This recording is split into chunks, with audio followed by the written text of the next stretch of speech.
With so many beautiful places to live in Sonoma County, it can be really tough to narrow down your options and decide which area is best for you and your family. After moving here over 3 years ago, I've already weighed out all of these options and made a decision that me and my young family at the time have been very happy with. My daughter was only 3 years old when we moved here, and my son was 6, and so I've got to really watch them grow up over the last couple of years, and we are very, very happy with the move.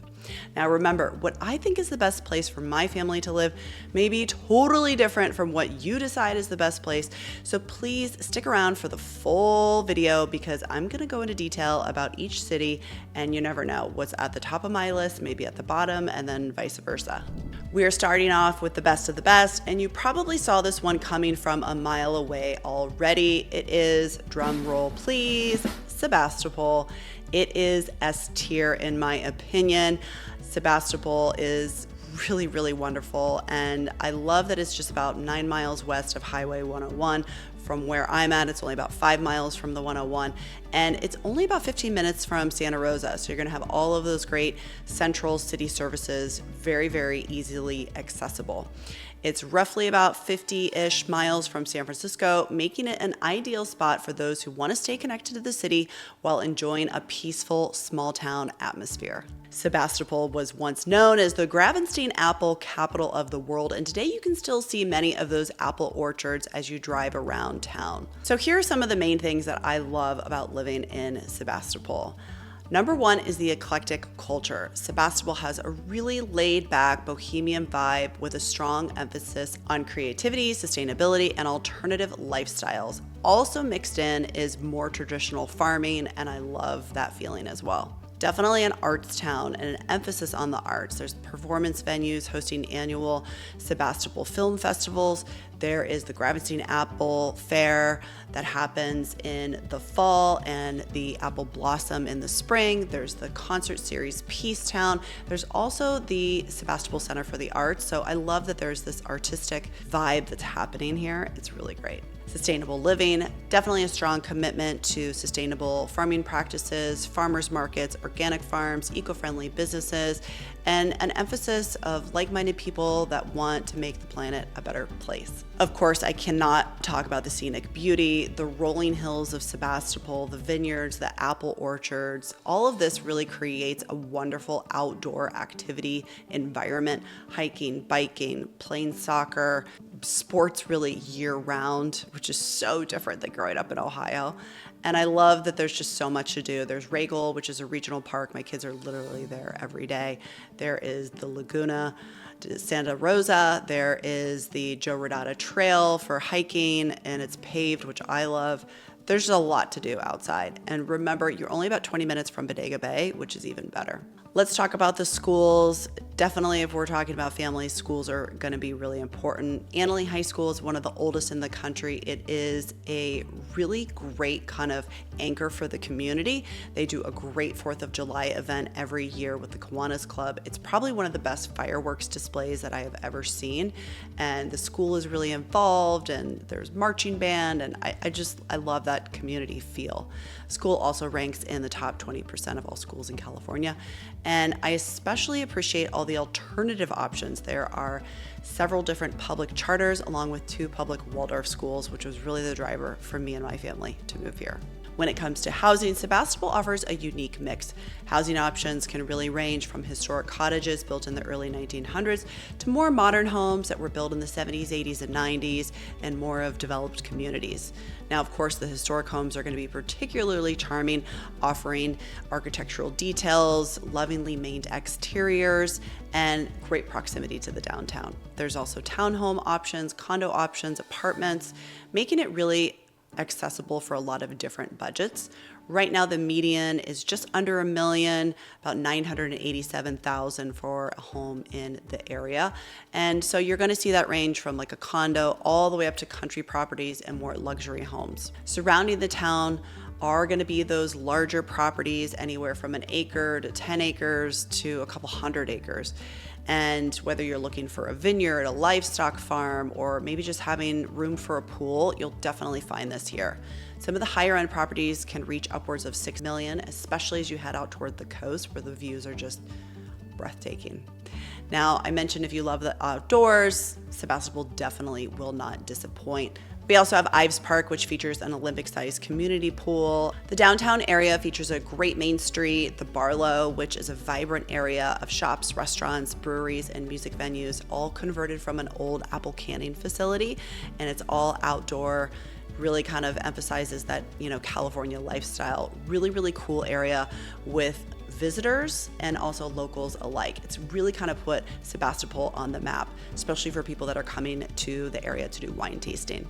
So some of my favorite places there for shopping would be Acorn. I also really appreciate all of the delicious mocktails and cocktails at Fern Bar. Speaking of drinks and food, Sebastopol has a great variety of restaurants, cafes, and bakeries offering delicious, flavorful cuisine. Some of my favorites include ramen gajan, komloy, and handline. Handline is perfect for kids. They have ping pong, they have a little outdoor kitchen. It's really, really conducive to families, and I love that. Of course, we have essential services. We have a Safeway, we have a Whole Foods, which is right across from our Sebastopol Square area.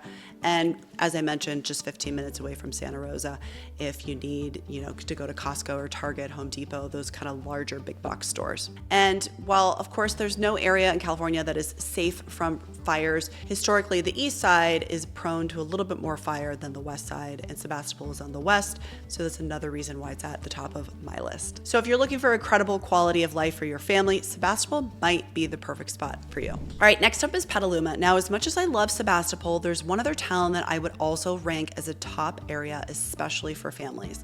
But before we get into that, I want to ask you to quickly subscribe to my channel. Moving to Sonoma County is a big decision, and it never hurts to be as informed as possible. If you subscribe, you will see videos from me in your feed that go into detail about everything there is to know about Sonoma County. And as the channel grows, the more time I will be able to dedicate to making the videos better and better. Okay, great. Now let's get into Petaluma. I will be honest, I go to Petaluma a lot for shopping. There's some great restaurants down there, really great little boutiques. Estuary is one of my favorites. There's a lively art scene, and the riverfront is very, very cool. It has gotten even more developed over the last couple of years. There's boating, kayaking, and really beautiful views.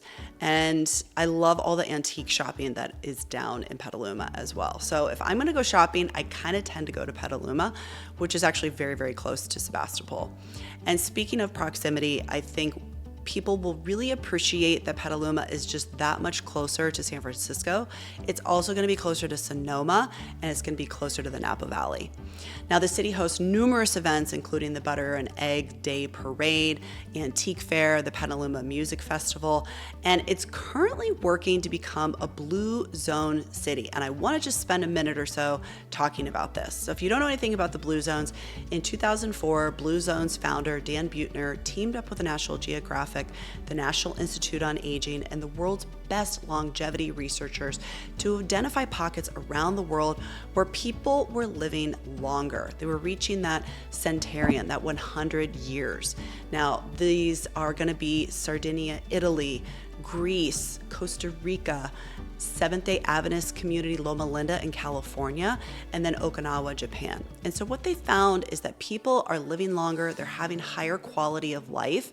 And so they took all of those findings and they're bringing them back to the United States and identifying characteristics in cities, for instance, proximity to downtown, that could also be a blue zone. And I've seen a little bit, this is really, really brand new. So I've seen a little bit of the things that they're doing. Everything is free. They are offering hiking clubs, walking clubs. They're doing a 7-week somatic therapy, which is really cool, like a breathwork program. I'm really bummed I didn't sign up for that, but there's just going to be more and more to come. So I love, just from a national perspective, that Petaluma gets to hopefully be deemed as a blue zone one day. very, very cool stuff happening. Also, right now, this is filmed in September of 2024. We are seeing a new pilot program that was rolled out this year where the buses are free in Petaluma. Also, very, very cool. So what else is Petaluma really known for? Definitely its agricultural roots. There are a lot of dairy and cattle farms in the area, and you're gonna find that multi-generational families, people that have been doing it for a really, really long time. And so there's kind of just this rich history of farming in the area. Now, of course, great farming leads to excellent farmers markets and food, and there is definitely not a lack of great food in Petaluma. The best pancakes that I have ever had, are the sour cream pancakes at the Tea Room. They are to die for. There's also Stellina Pronto, which makes amazing sandwiches, and we just went to Brewster's for the first time. Well, I went for the first time, loved it. They're doing Oktoberfest right now. It's actually October, not September.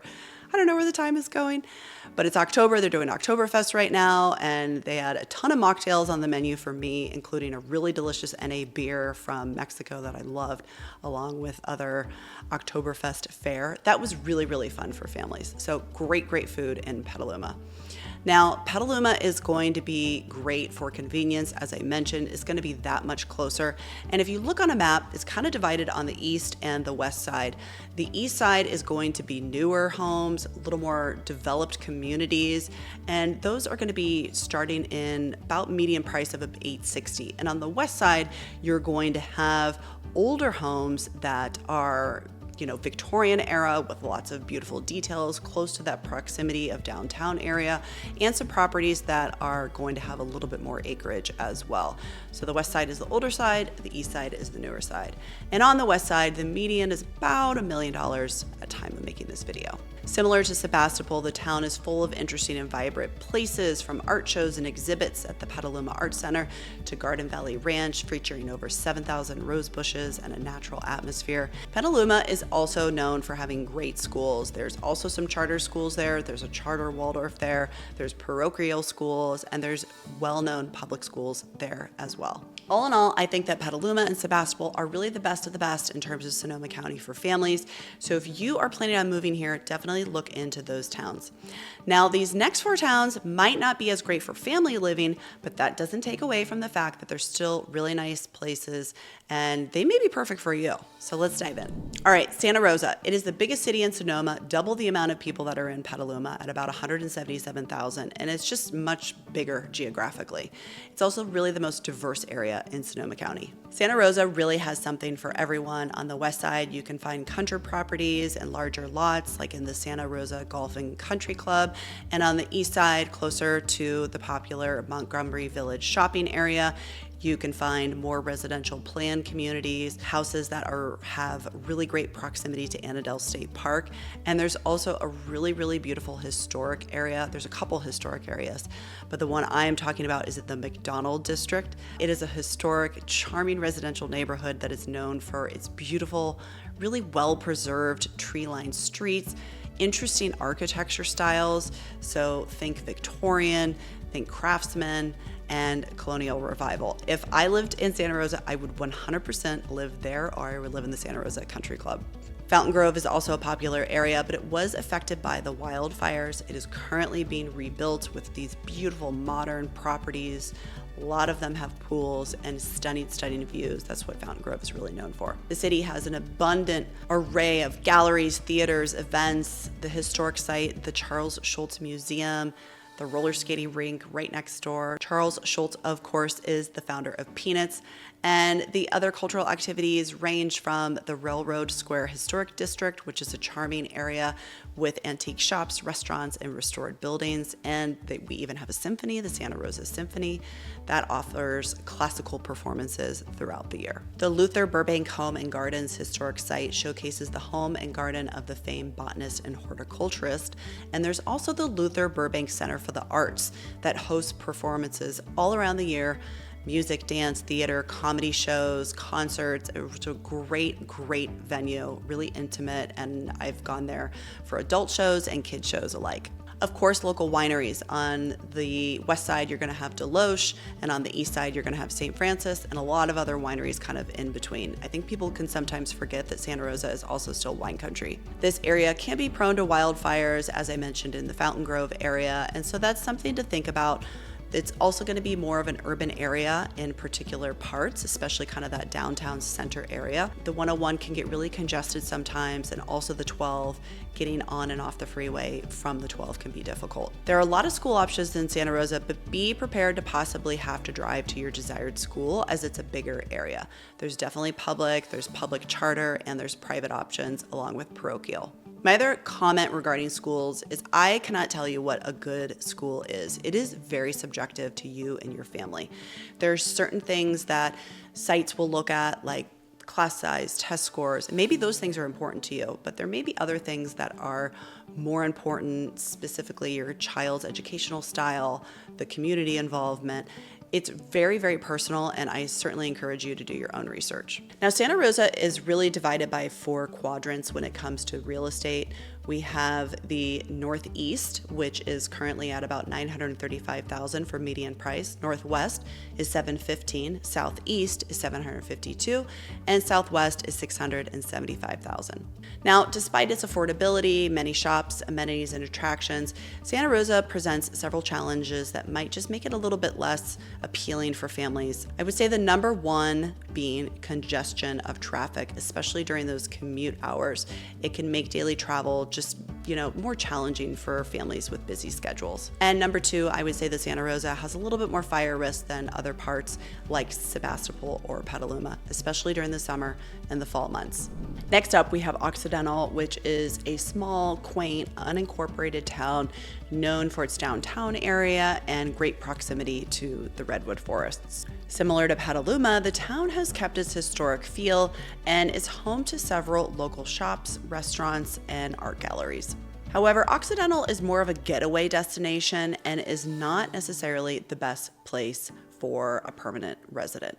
Occidental can feel somewhat touristy and doesn't have that community feel as much as you would find in Sebastopol or Petaluma, where there are more residents that are living there full time. The people who visit Occidental are normally looking for a few peaceful days to spend in nature, and since it provides really great access to hiking trails in the redwoods, along with great proximity to the Russian River, people are going to spend, maybe the weekends there.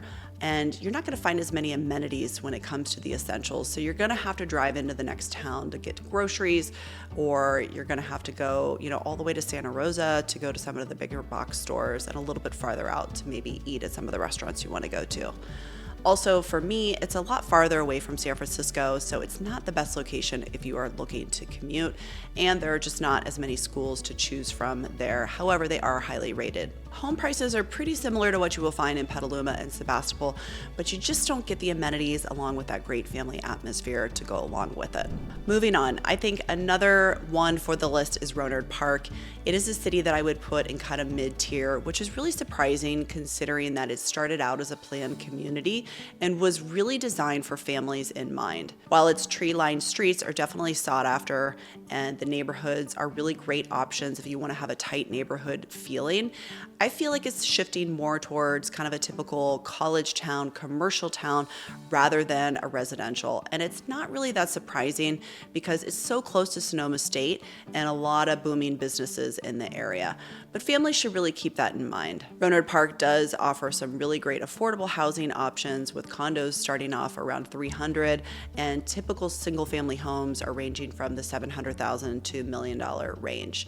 There are good schools depending on where you live, but you may have to drive, to other areas to go to the school that you want to. And it doesn't have that kind of downtown feel. Maybe that's what it is there's not that strong connection to like a downtown area.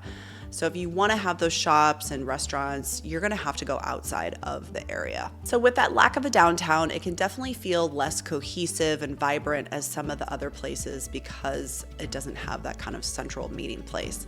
On a positive note, I will say the best sushi in all of Sonoma County is at Hana Japanese. We go there all the time. So now that we're done with kind of that mid-tier list, let's go on to what I would call the worst places to live in Sonoma County for families. But before I do that, I know that this is a lot of information, so I have created a Sonoma County guide for families in the description below.